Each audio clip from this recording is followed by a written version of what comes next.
Welcome, everyone. My name is Shirley, and I will be your moderator this evening. As I said before, tonight's webinar is called Equipment Fleet Management Comprehensive Guide for Growing DSOs.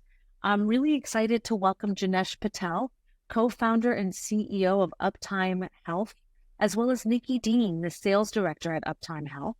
We also have Carla Santiago, who is a DSO technology and sourcing consultant who has used the product. So we're really excited to hear this conversation with everybody. Before we get started, though, I would like to take a few moments for some quick housekeeping. If you have a question, we'd love to invite you to type it into the Q&A box at the bottom of your screen, and we will address all of your questions at the end of the webinar. So make sure you put them in to the chat box at the bottom of your screen.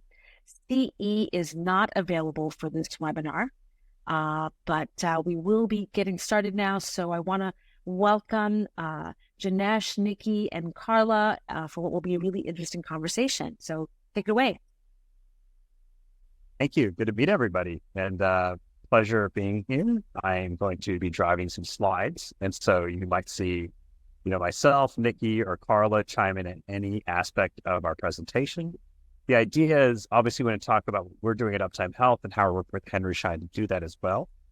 And then we also want to make sure that Carla can give her viewpoint of anything that she's been discovering, using our product and working on the DSO side. So without further ado, introduction to DSO, I don't really think we have to go through the slide, Nikki, if you agree, which is really a fact of you all know exactly what DSOs are, as many of you are operators of them. So I will skip that. And I'll immediately go to the impact of equipment management on EBITDA. I think when we talk about what we do, and when you listen to the industry, I believe same store of growth and EBITDA growth is one of the biggest things that we hear about. And so, Carla, I'd love to talk to you about, or ask you a question about how, you think about the EBITDA, the bottom line, and how you think equipment management actually plays into that for you and, the DSOs and you help support and operate a little bit that period. Sure. Yeah. Equipment is definitely a key component when you're providing patient care. And to be able to provide quality patient care, you want to make sure that the standard of care you're giving, is at the top level, right? Highest level. So doing efficient equipment management and maintenance is the key to basically not impacting your production when it comes to a failure of an equipment. I remember during my time at Oak Point, getting a call from a doctor saying, our vacuum just went off, literally it died this morning. And then all patients had to be canceled, and if you're looking, I don't know, at an endo practice that's doing 8 root canals a day, about an average between 800 to, $1,200 per root canal. Now you have a loss of at least $7,000 of production. And that's not even counting how much the equipment is going to cost. And, let's say a vacuum could cost from $9,000 to $15,000. So right there, and just that, because of poor maintenance, you just spent not only revenue, was missed, but you also spent, about $25,000 in cost. So having proper equipment management and proper maintenance is definitely going to impact your bottom line. And, on the flip side, you can also have, bring equipment in to reduce your lab expenses, to do in-house production, and having, being able to maintain that equipment, that's going to do a positive impact on your EBITDA as well. Yeah. And Nikki, I remember when we first talked and we first met each other, you were at, you talking about your time at Dead Splice Around. And you said how so many people were talking to you about management and maintenance, how they wish they had a better tool and a system to help them manage it. Do you have any examples of some of the people back in the day that you talked to about why this is so important, how it could actually feed into the bottom line growth as well? So I feel like a lot of people, when they think about EBITDA, it's always about bringing in new patients and seeing them efficient. But Carla, as you just mentioned, sometimes we don't even think about the fact that downed equipment could be missed revenue because we're not seeing patients on the device, or we're referring patients away for that one day. And a lot of time it's the first time that patients coming to our practice. So we miss not just today, but all the subsequent moments because now they're going somewhere else. But Nikki, I know we talked about this and we really vibed over this when we met each other, but I didn't know if you had any anecdotes as well for yourself. Yeah, absolutely. So just first of all, just to kind of piggyback on what Carla had shared about the practice that had a vacuum that went down. It's also that reputation of the practice that can be impacted. It's the patient experience. So there's so much more than just the dollars in production that can be realized in that given production day that's lost. It's a long-term reputation. Not to mention, if it was an endodontist in this case, those patients likely were in pain. So those patients, unfortunately, were inconvenienced even further. In terms of what I experienced when I was at Dentsply Sirona, it was quite amazing because so many of the DSOs that we worked with truly didn't have a good pulse on the equipment they had in their practices, especially if they were a large DSO that had grown through acquisition. If it was an organization that had grown through building out their own de novos, they typically had a pretty good idea of what they had in their practices. But acquisitions, they would have a mix of many manufacturers, age of equipment, quality of equipment, and it was very, very difficult to know what they had and manage towards it. So as a result, I always felt that so many of the DSOs that we were working with would repair equipment over and over again, simply because the repair costs may have been a little bit less than purchasing new, but they weren't looking at the total cost of equipment, total cost of ownership. They were simply looking at the repair cost as being less than purchasing new. Yeah. And No, just and yeah. sorry, Janesh. So just to add to that, it's there's definitely a couple of line items that are impacted, in your P&L when you're talking about equipment. It's not just, it could affect, your supply spend. It could affect your lab expenses. It can affect, your repair and maintenance line item. So, knowing, and then also to back to my example of, a practice that had an equipment down is having the visibility to know which equipment from which distributor, which manufacturer, like it actually allows you to act a lot quicker than trying to find out, what equipment failed, what happened. So having access to that data, for, to putting out that fire, it's a lot easier than having to dig the data and then having to put out the fire. Yeah, and Carla, you bring up a good point. I think a lot of times when you manage a DSO, which you know better than I do, we just hear from the clients that we work with and some of the existing groups that use Uptime Health to manage multiple vendors. But at the end of the day, when you want to bring over groups, let's say to standardize on Henry Schein, sometimes that transition is hard, and it's hard to get the people like remembering, oh, we're moving to Henry Schein because we just got acquired at DSO. And using a tool to help manage that can actually simplify and standardize. I know we're going to get this later in the slide, but I imagine that also has an impact on EBITDA at some level when you have these internal operational inefficiencies because people just aren't always using the Henry Schein reps that we have, assigned to us because they're still stuck in their own ways of like, oh, I always called Bob or I always called XYZ. And it's hard to get over that mental hurdle. Do you have any of those moments that you remember from the Oak Point days? Yeah, definitely. I mean, labor rate per hour, ranges from $100 to like $300. So definitely anytime that you get that service call, you're going to say like, well, how much this is going to cost. That's what you're immediately thinking. And then you say, do you want to repair or do you want to replace? Right. So all those, that critical thinking just comes into play when, and especially when you have a high producing practice that you don't want to leave them with, like a couple of days without production or even an hour or minutes without production. Right.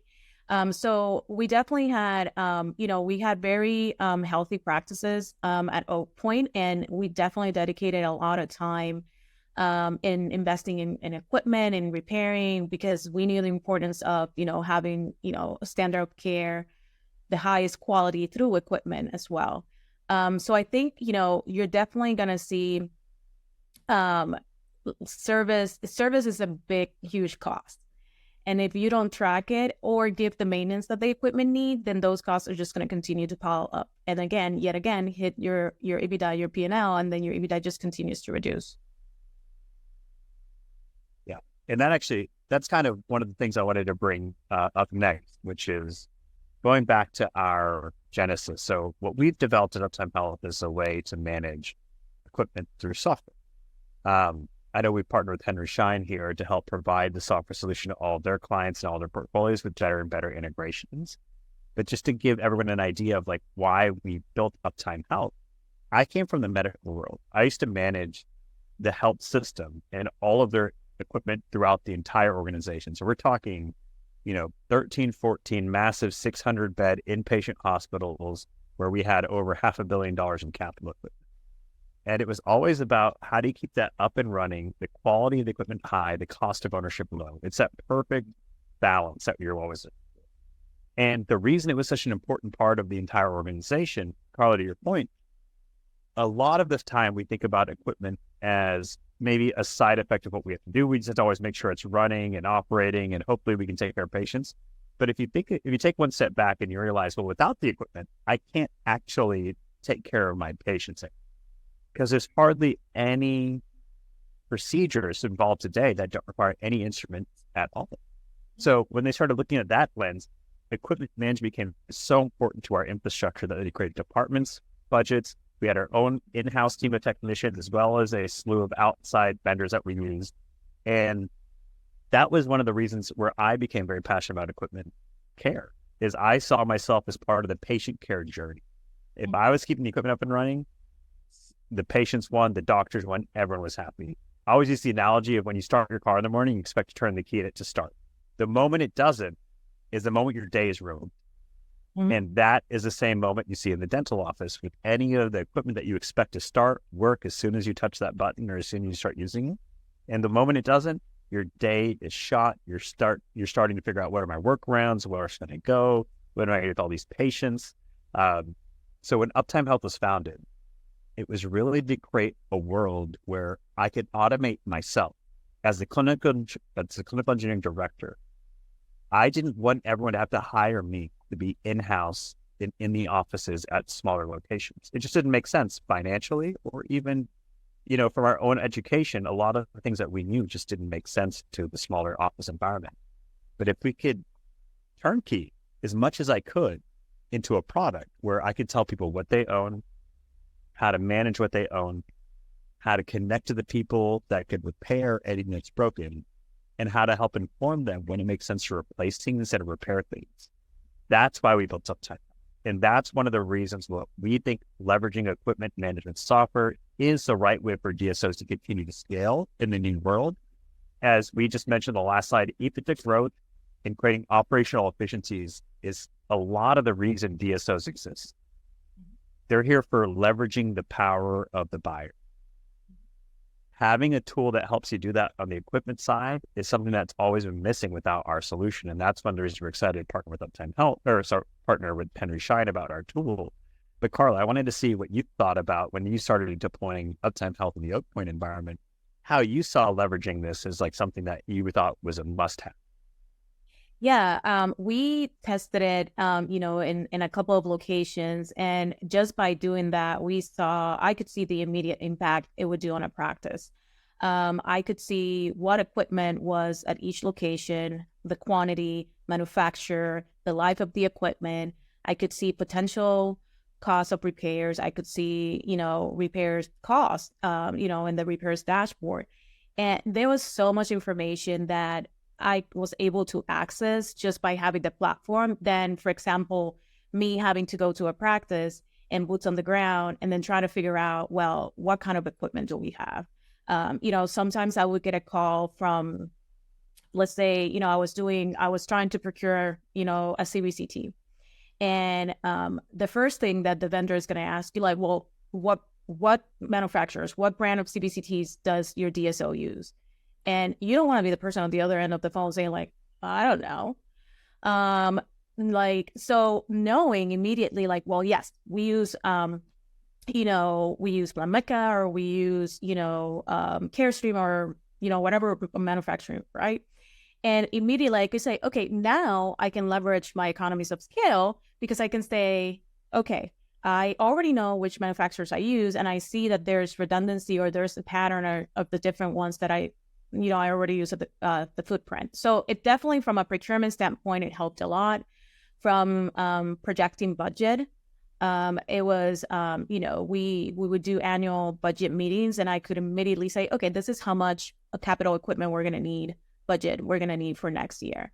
And I already knew it because it would give me, the system gives you the, this is the life of the equipment, and then this is how much you expect. And then I think we're going to cover it later on, but the analytics tool where, does it analyze in the back end, like, is it a repair or is it, a replacement?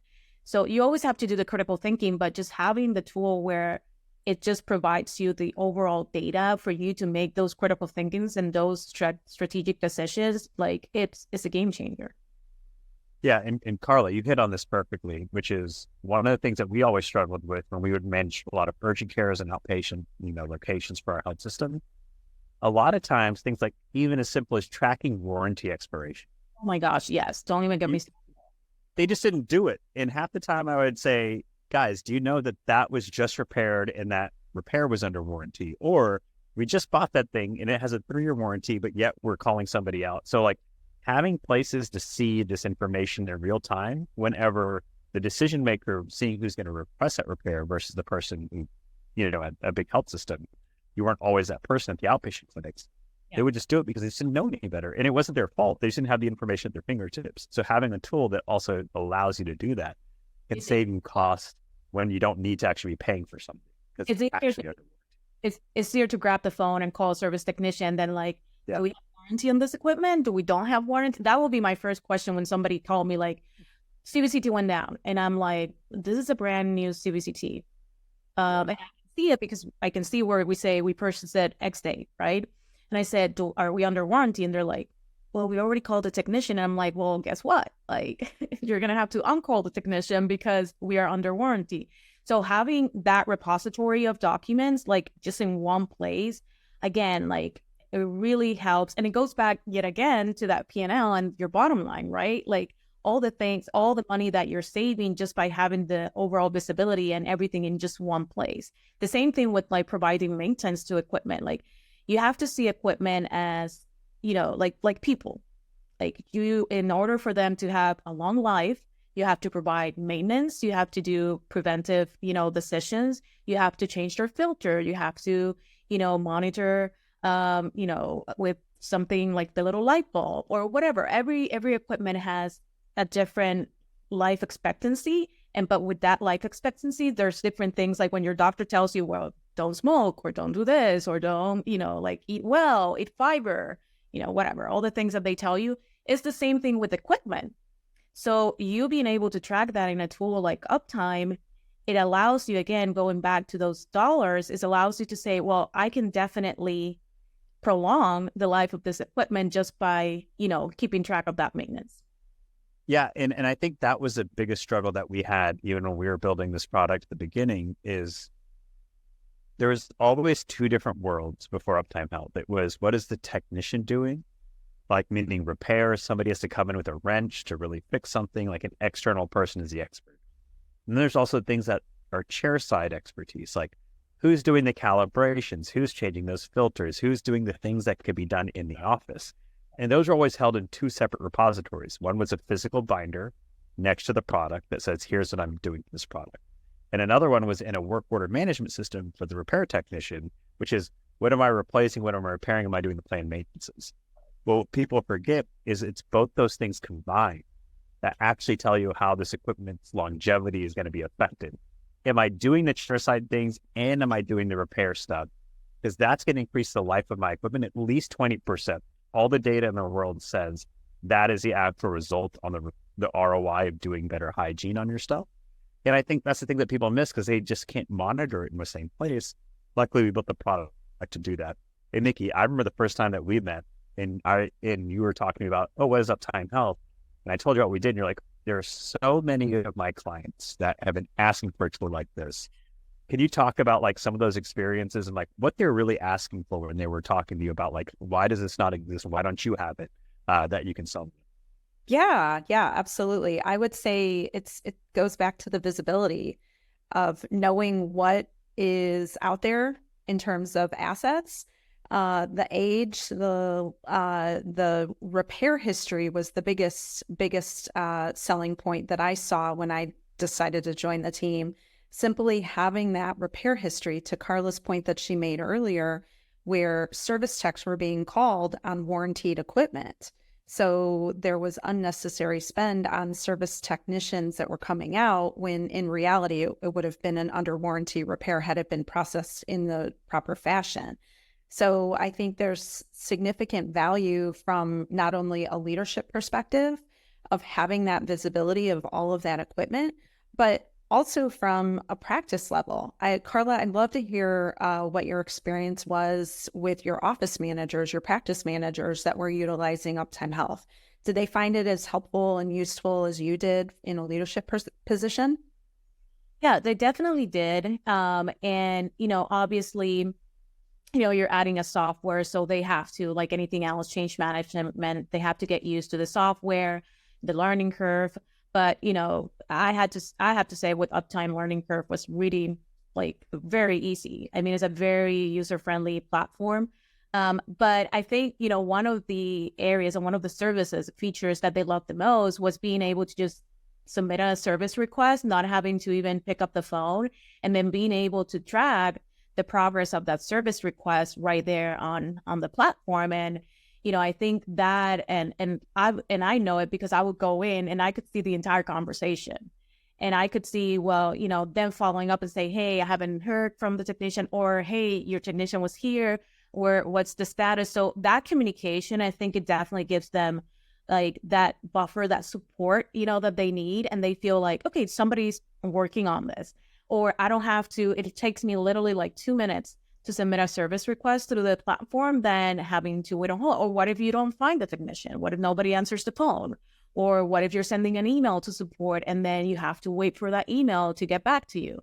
So the response time was a lot quicker. And so that definitely, I think that was one of the biggest tools that they enjoyed the most.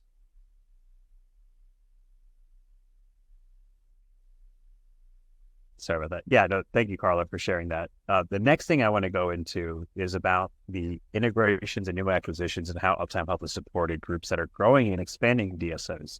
I think what we also understand from any DSO that's looking to buy their next dental office or even create de novo is there's usually some kind of equipment assessment or evaluation that's being done to help create a price for like what that office is truly worth. And again, if you're going to spend money on buying a new office, understanding what next expense is going to happen immediately after, which is, am I going to have to replace some of the old items, or some of these old items on their last leg? Having that assessment is a crucial part of, acquiring new locations. So Carla, from your perspective, when you think about a tool like Uptime Health, which helps you roster and manage and inventory all the things you're buying, and we can actually help do equipment assessment, asset tagging for net new locations. Like, how do you see that as like just a synergistic win of existing business processes you have to do for an M&A that could just dovetail right into now, as soon as we buy them, we're utilizing the tool and we're up and running and we don't have to actually wait a single second? Yeah, no, that's definitely, I mean, it's definitely a lot more efficient than having to, you always, during the due diligence process, you always gather the equipment information, you gather your fixed assets and that list. But it's a lot easier to see it in a platform like this than having to look at a spreadsheet that don't necessarily capture either the correct name or description of the equipment, right? So you're kind of trying to figure out, like, what are we talking about here? Like, I don't even recognize this equipment. So there's a lot of time spent during that time. So having a tool like this during either due diligence process or actually right in the beginning of integration, I mean, it gives you so many advantages. Like, for example, I would send service technicians to do equipment assessments, at least for our mechanical and sterilization equipment, because I want to say, okay, what are the equipment that can paralyze a practice? So we always go to mechanical and sterilization, right? So I would send them, but then what I got back would be so many different formats of how that assessment was done. And then I had to be the one organizing it on my end and then put it in on a spreadsheet. And then so that took my time, right? And then it's also trying to standardize it when a tool can standardize it immediately, right? That's where that automation comes from. And, and also during the integration process is there's a difference when you meet a doctor for the first time and you have no idea what they're doing, what they have in their practice, or have no knowledge of, of what they produce or procedure mix or anything like that. There's a different, the doctor's going to have a different impression from you when you already know, oh, I know that you have a CEREC system. So are you producing in-house crowns? How many do you do, per month? Or, is that something that you're looking to do? I see you do you have a couple of intraoral scanners. Are you doing digital impressions on every patient? So the conversation flows a lot different from, when you're going in and saying like, oh, you have a CBCT, how great. I mean, come on. I mean, just having that visibility before to have those conversations from the beginning is it's a total different impression than not having any knowledge at all. Yeah, and I think something you mentioned is like the standardization of just nomenclature. I can't tell you from somebody who has just done data cleaning a lot in their life about how people call different things in different offices, whether they're the exact same thing or not. So even if you have your own team say, can you give me a roster of everything that we own in our practice? Even if it's the exact same thing at somebody in their office, they're going to call it like an M11 here. They're going to call it just an 11 here. They're going to call it just a sterilizer unknown. Like they're going to have all these shapes and sizes of different kinds of products that they have, and yet they're all the same across the board. And so luckily with a tool like ours, you can finally create that sense of standardization. And because we now have a sense of standardization, we can also standardize how you take care of the machines. So when we talk about a DSO, and you think about how you also want to kind of enforce a sense of compliance on how we're going to take care of these machines in our offices as the company. Like we're always going to do a filter change every quarter or a gasket change. We're always going to do a planned maintenance events or radiology or physicist report every so often. And you want to enforce and standardize it. Well, first you have to know exactly what you owe. And we can help you do that. And then with our tool, with a couple clicks of a button, you can say, for all of our products in this category, we're going to enforce this maintenance policy. And that, I think, is such a tremendous benefit for groups that have a lot of, different ideas and thoughts whenever they're acquiring a company of, oh, well, we didn't do that before. Or we never thought of doing that. But now you have a way to standardize and track and manage that. I think that was something when we talked about first joining, like that was something that you said you wanted to kind of accomplish day one, being with your compliance hat on top of your procurement hat and top of the other hats that you're wearing at the time.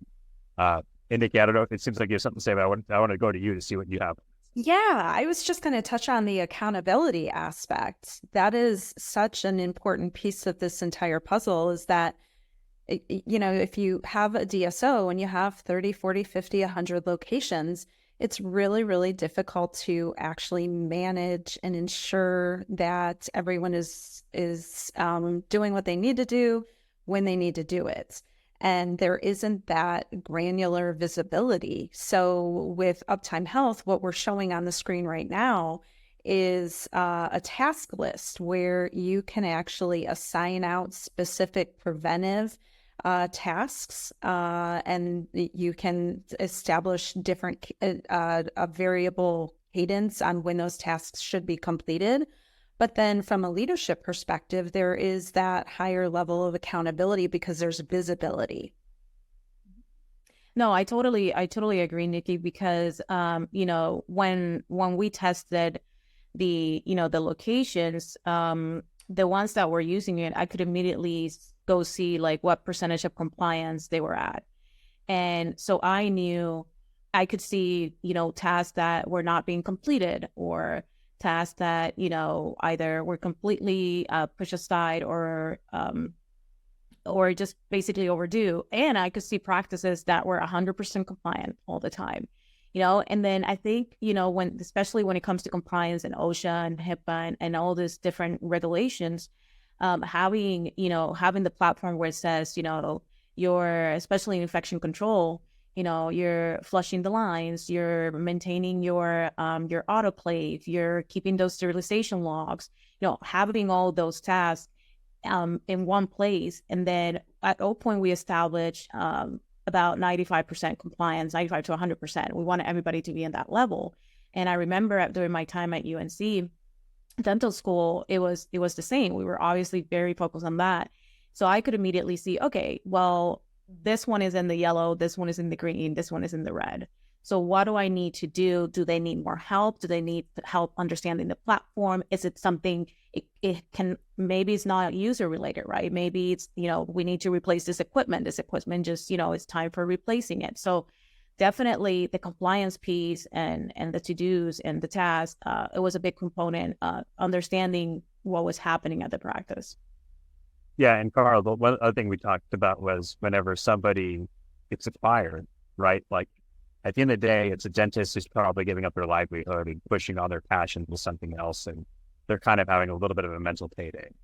But sometimes with that, the ownership aspect of the equipment that's inside their building goes away whenever they're part of a DSO, because it's no longer their problem.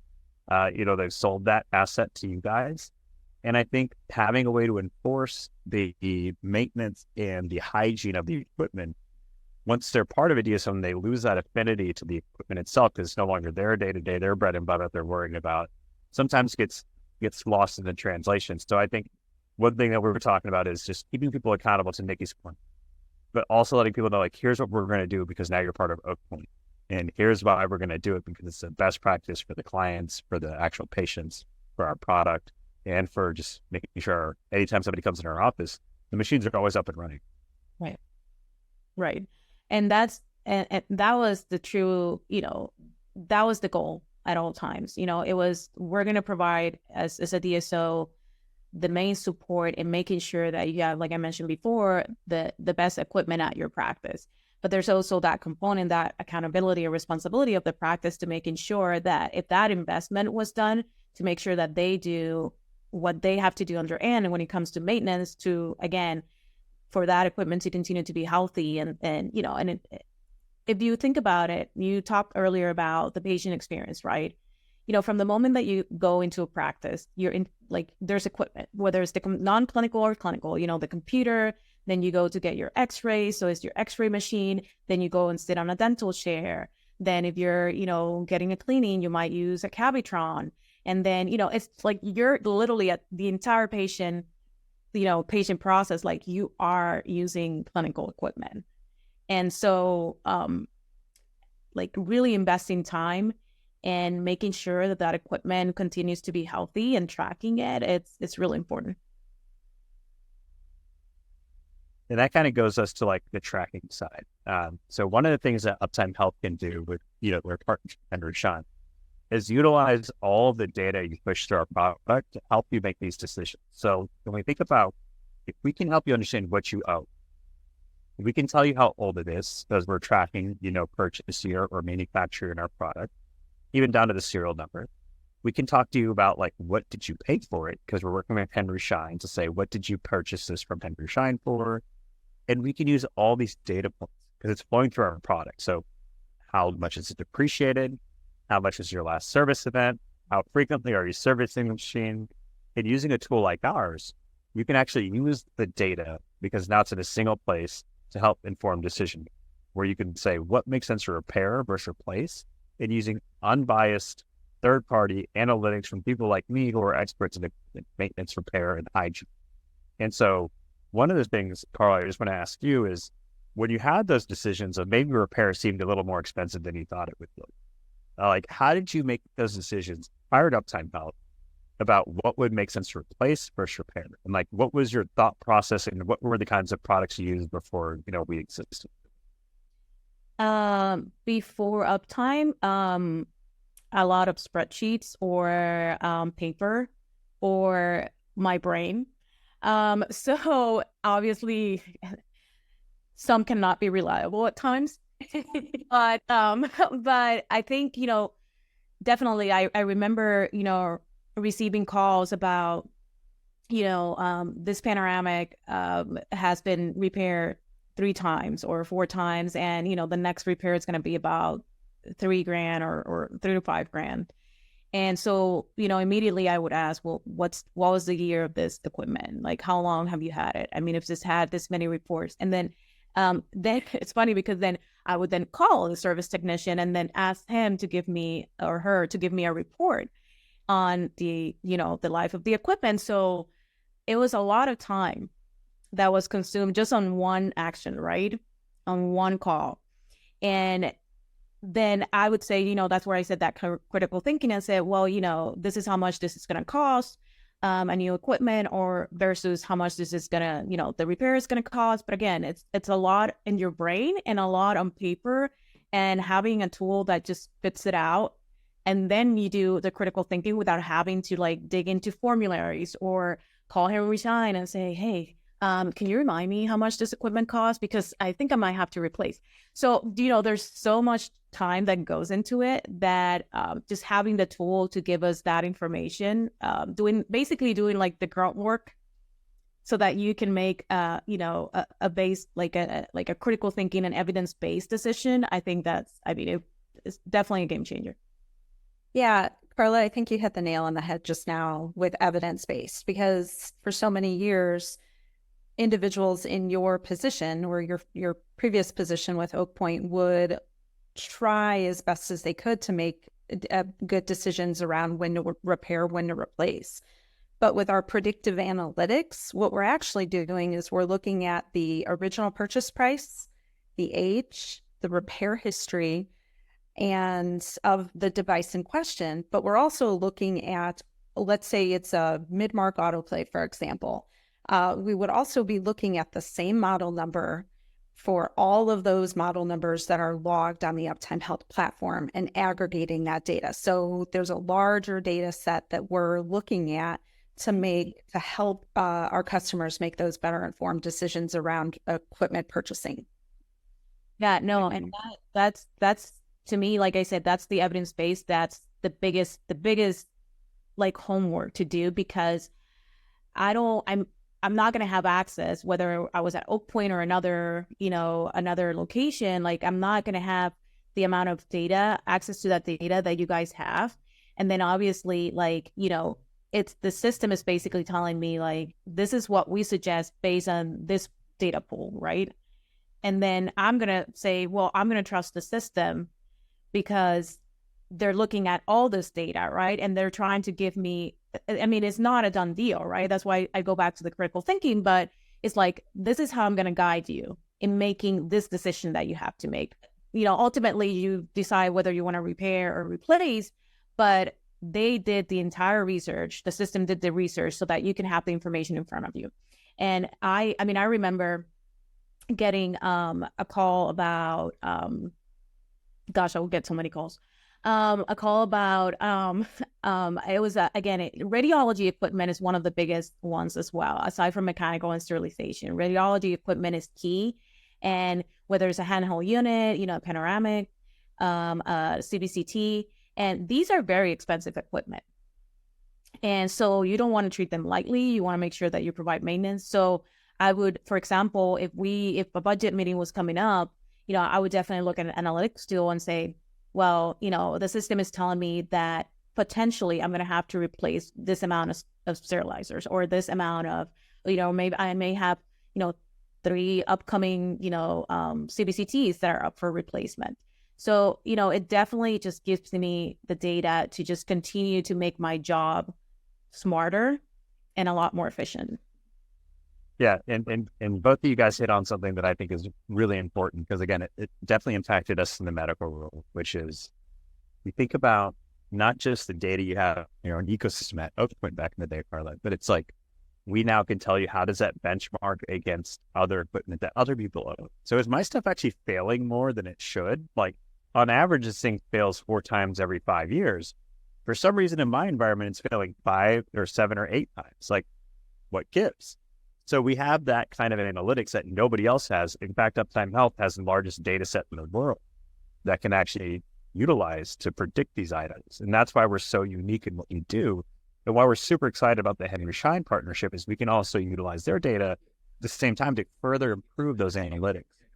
And then the other idea that we were kind of thinking about is, Carla, when you talk about proactively replacing equipment, especially expensive equipment, to me, one of the biggest, not the biggest, but one of the appealing aspects of joining a DSO is the economies of scale. And if we're able to leverage by like 20 sterilizers, 5 CBCTs, 3 delivery units, 2 compressors, whatever it is, because we're doing a whole refresh of things that are over 15 years old, you have the ability to negotiate, have that power back, into your brand that you can then take to the Schein of the world to say, we need a better deal. Now, it's harder to do that when you're doing ad hoc replacements because this thing failed and I'm using a gut decision because my hygienist or my dental assistant or my doctor's yelling a lot at me and I got to go replace it to make them happy. That is so many decisions are made from the gut and just emotion in dentistry because there's not a lot of data supporting. And I'm not saying it's anyone's fault. We just existed. So like now that shouldn't be people's fault. But in the end of the day, our idea is, can we take that emotion side out of it? We make it analytic based, and can we forecast true purchase behavior so we can create those economies of scales and almost, get discounts and we can bulk buy proactively because we know these are going to be things that we replace in the future. But I imagine, Carly, because I know you were a procurement, like, can you talk to us from that perspective of how you thought like this would be impact that's your doing? Yeah, no, definitely, you want to leverage economies of scales. That's part of, why a lot of dentists also join a DSO because they want to get better pricing for equipment. They want to get better pricing for supplies and, and other aspects of the business. And I remember a couple of years ago, we did an RFP for choosing our distributor. And that RFP contained it was supplies, it was equipment, it was labor. And this was pre-op time. And I can remember right now, it was so challenging to do the equipment piece because I didn't have visibility into what every practice was using from a not visibility, because obviously there's again, going back to the list of fixed assets and all that, but an easier read on what each practice was using. And then, I would have the calls. Oh my gosh, those were terrible calls because I would have the calls and they were asking me well, so what equipment, what manufacturer do you want? And I'm like, well, can we do all these? It's well, that's a lot of manufacturers. I'm like, well, I think we use these. So you definitely cannot do procurement blindsided, right?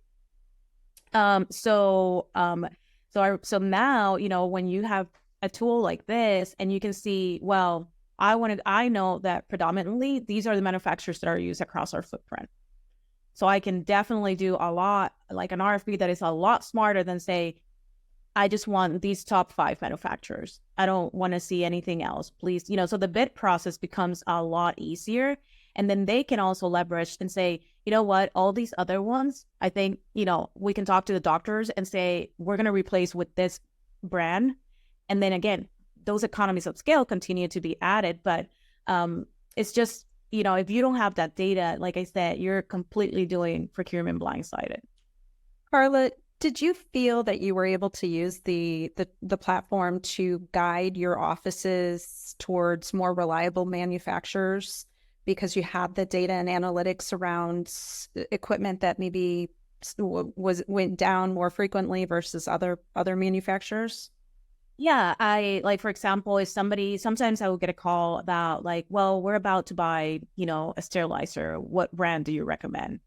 So obviously, I think one of the biggest, coolest things is that you can see, well, the equipment from these manufacturers have failed a lot more than the equipment from these manufacturers, right? And then you can kind of guide your practices in saying, you know what, based on the data that I'm seeing across the footprint from data from the market, it's clearly you can see that this manufacturer is a lot more reliable and does a lot higher quality of equipment than X, right? So that the platform definitely gives you that information, and especially when you want to standardize your equipment across the organization, you want to see, well, I want to have everybody using the same brand of CBCTs, for example. Then you will go in and then again see, well, these are all the service calls that I had with this manufacturer, yet none have been done, for any of these. And the equipment is older, or the equipment, was refurbished, or the equipment. So, there's definitely so many. It's funny because I said today I share a post on LinkedIn that says data is my love language. It truly is my love language. So, just seeing everything in one place, it helps you make so many wise and more efficient and cost-efficient decisions. I like that. Data is your love language. We may need to have Tamara work on putting that in some marketing content. Oh, absolutely. We're going to take that. Say to Carla, we're going to quote you. Yeah. And I think the other thing is, I'll just want to run by, this slide, and I realize I think I have one version older than what I expected to have on this shared screen, so I apologize for that. But one of the things I also want to talk about is the ability just to see everything in one place. I think that's the kind of overarching theme as a DSO. You guys are expanding. Everyone has multiple locations. You can't be everywhere all at once. So seeing things like how many devices, what kind of devices do I own across the portfolio? How are they being serviced in real time? I like to call it my Domino's pizza tracker, like what's the status of each one of them? Who is the one responsible? What was the last kind of date that we had an activity event on it? I think having everything in one place just has to create tons of economies of scale. And I think, Carla, I just wanted to, or even Nikki, any just feedback on the idea of aggregating data and putting it all in one place and how hard that can be sometimes, beyond just utilizing it to make decisions. But let's say without Uptime Health, if you're trying to make a decision of what vendor to go to buy your next equipment and all that data, how would you do it? Like, what are the steps you had to take, and who would you involve, and how much time and energy and maybe even cost would be associated with that? Because you got to think about the hourly salaries of some of these people, like you're having conversations with, for something that's so minute that can be solved with the click of the button. Nikki, if I may, that's a great question, because one of the things that you don't want to do, or you want to try to prevent as much as possible, is putting another task on the practice manager or somebody else at the practice, right? Because you don't want to be like, well, I need to find out what is your radiology equipment? How many quantities do you have? So now from a DSO standpoint, you're creating a form, and then you're putting that responsibility on the practice, when in reality, it should be, the whole support, right? That's what they're called, support organizations. That's their responsibility. So I don't want to be putting that yet another task on somebody that their entire focus should be in providing patient care. So it's the slide where you show the service request. I totally love that dashboard right there, because I remember I would go to it, and you always want the practices to be independent. Like, you don't want to micromanage them or anything like that, right? You want them to just flow naturally.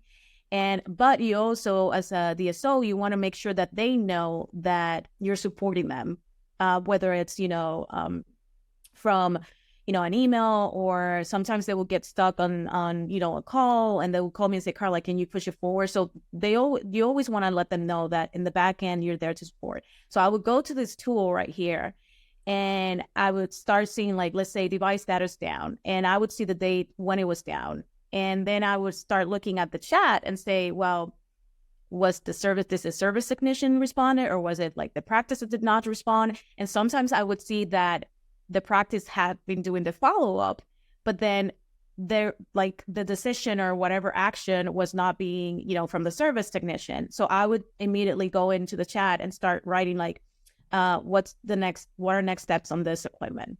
We need an answer, in X amount of time. Is this equipment truly down? Or so I would go in from the DSO perspective and provide that support just by using the platform. And then it's funny, because they will call me and say, Carla, I saw your comment, or, thank you for pushing that through. So you're definitely, paying attention, and you don't want to burden them with yet another, another task when you're trying to find out, information. Yeah. And I know we're coming up here on time. I just looked at the time. Sorry about that, everybody, that we've been taking a little longer on some of these slides. But overall, the last little point here is, beyond just the idea of just tracking everything from the equipment repair perspective, there's also compliance ideas that come on top of these. Like, there are daily, weekly, monthly, quarterly things that you should be doing at every office, no matter who you are, whether it's biological spore sample testing, whether it's purging your water lines, whether it's doing your physicist report on your CBCTs. So right now, our product can actually not only just make sure that you're doing those things, capture who's doing it, and track it in real time, so you make sure you're never missing a single compliance beat. Carla, what's your compliance hat on? Can you talk to us about like maybe some of the worries that you might have had without a tool that kind of created that oversight for you that you would have to maybe, how would you manage it without a product like a tool? Yeah, I mean, I work closely with at Oak Point with the clinical compliance manager, and we were always talking about having a compliance tool, because as you continue to grow, again, as you continue to scale, it's harder to keep track at the location level if you don't have the right tools in place, right? So when we started using Uptime in the locations we were using it, she would be the one following up, and she would be, oh, I'm seeing that these tasks is not getting done. Then she would follow up with the practice and say, is there a reason why they're not getting done? And then we would get sometimes feedback like, yeah, well, because, like with our specialty, this is how many times it's truly done. So we would get good feedback from that end. But at the same time, I mentioned earlier, we had practices that were 100%, and then you're looking like, okay, you don't want to wait for an OSHA audit to know if your practice is doing what they're supposed to be doing when it comes to infection control, to OSHA, to HIPAA, and all that. So this definitely gives you, a story into saying like, well, this practice is following the guidelines, or this practice might be one that, I may need to provide further support or education when it comes to compliance. So it definitely, it was very interesting. I think this specific tool feature from the platform, it has a lot of potential and benefits for the practice. Did you find that the tool kind of sparked some competitiveness between the practices for that highest compliance score? I think because it gives accountability. Then and one of the first questions was like, well, what percentage we can't go under? And so it was like, okay, so you can't go under 85%. To me, that's a red flag. We don't want to be under 85. So it gives them that, their brain just starts like changing. And then they will come to me like, Carla, I couldn't find this, manufacturer's guidelines. I'm trying to give maintenance to this equipment. So it just becomes part of their day, but in a more, I'm not saying that, they just become a lot more, I don't know how to phrase it. Like, it's just like, it's part of what they do on every day. So they take pride in that. You know what I mean? Yeah, Carl, it's funny you say that. Like, we have a lot of people that at first we have emails that go out every morning that tell people what they need to do based on who they are. They end up turning them off because they just treat our product like a Gmail or like their account, like their email, where they log into that, see what they have to do, they go get it done, they log in their emails, what they do. So it's like, it just becomes such a part of their natural day-to-day that the compliance scores start doing this, and that means the equipment uptime starts doing this, and the reliability starts doing this. So it's a behavior change, I think is what you're trying, what you're saying, and I think we see it across the board. I would send an email, like if I saw somebody that was like doing very well, I would send them an email saying, hey, I just wanted to congratulate you. Like, really, you're doing a great job in keeping up with compliance. And they just love receiving that because they're like, oh, people are watching that I'm making a good job. So. Yeah. And it actually identifies people who go above and beyond. Like, you're like, oh, I didn't realize Nikki's always one closing out those kinds of compliance tasks where it's always Carla. I'm going to take her out to lunch, buy her some coffees. And that creates that little bit of like, loyalty. We all know turnover is such a high, thing. There's such a top of mind item for DSOs. Like, anything you can do to reduce that and show people you appreciate them, especially the ones you do want to keep around, like the ones that are doing all your compliance efforts. This kind of lets them stick out above the crowd. Yeah. So I think with that, we're down to our questions. Great. Yes. So we still have a few minutes for questions. That was a really edifying presentation. Thank you so much. What a wonderful way to learn about how to use the product, and just from the user's perspective, what's needed and how it works. So that was really, really interesting. Thank you so much, Nikki, Janesh, and Carla, for that. We did invite our audience to come in and ask a few questions. We don't have any yet, but we still have a few minutes, guys. So we'd love to get questions from the audience. Any questions, more questions for Carla or Janesh and Nikki, who are leaders at the product? This is a good time to do so. In the meantime, how long have you guys been working together? I thought it was just so dynamic to see how much ground you covered. Yeah, no, we have been working together for some time. I still remember it was like, where's Waldo in the middle of Chicago midwinter, trying to find for us to to like meet. And I remember him mentioning the product, and I was like, oh my gosh, sign me up. I'm totally in. So we were working together for some time. These are Nikki and Janesh are two of my favorite people in the industry. So Yeah, I remember trying to find Carla at that Chicago midwinter, and then when I actually met her, and she's like, "Oh, I'm the procurement person, the compliance person, the operations person." I'm like, "Carla, you're everything my product needs to talk about. So let's sit down." And we just hit it off that day, and that was almost like a little over a year ago. Yeah, that is so great when you find that user who really hits different aspects. Well, we're coming up on 2 minutes left for the top of the hour.